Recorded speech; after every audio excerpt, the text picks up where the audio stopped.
Welcome to apa? Budret dan sakit kepala tung datang kapan saja. Budret ada obatnya, obatnya nonton kita semua dijamin budret. Assalamualaikum warahmatullahi wabarakatuh. Perkenalkan, nama saya Anita Sofia dengan NIM 710142139. Di sini saya Gede nih nih. Tuh. Pelan-pelan, tarik pelan. Di sini saya akan mereview berita untuk menilai tugas mata kuliah ekonomi internasional. Nah, berita apa saja sih yang saya akan review? Berita yang saya akan review yaitu tentang pemerintah akan memperketat pengawasan jasa titip barang atau bisa disebut dengan jastip. Nah, mari kita bahas teman-teman.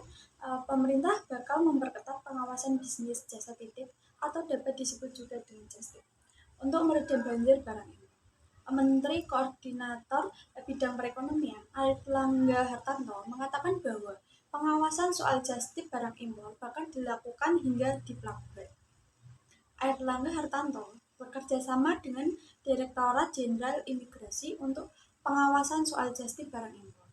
Nah, saat ini Kementerian Keuangan mengatur barang pribadi penumpang sampai dengan nilai perbiayaan FOB yaitu dengan $500 Amerika Serikat per orang yang dibebaskan dengan biaya masuk.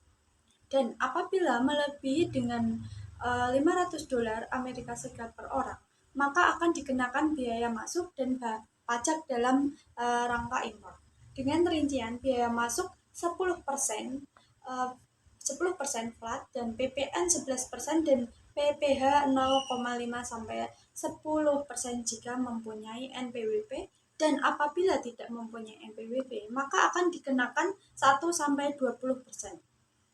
Nah, teman-teman, dari Kementerian Keuangan sudah membuat regulasi untuk barang titipan yang dibebaskan dari biaya masuk di bawah $500 Amerika Serikat. Yang sisanya tentu akan dikenakan biaya masuk. Selain itu, juga akan ada perketatan pengawasan jastip yang sudah berimbas kepada masyarakat yang membanjiri pasar tradisional. Nah, sehingga menyebabkan pasar tradisional mengalami sepi pembeli dan peminat barang impor yang semakin tinggi dan penjualan barang impor yang semakin tinggi di e-commerce. Menteri Koordinator Bidang Perekonomian mengatakan bahwa impor akan mengganggu pasang pasar dan produksi barang dalam negeri. Apabila saat ini marak impor ilegal pakaian bekas, hal ini dapat memicu pemutusan hubungan kerja atau disebut juga dengan PHK di industri. Oleh karena itu, perlu beberapa hal yang berkaitan dengan hal tersebut untuk diregulasi ulang.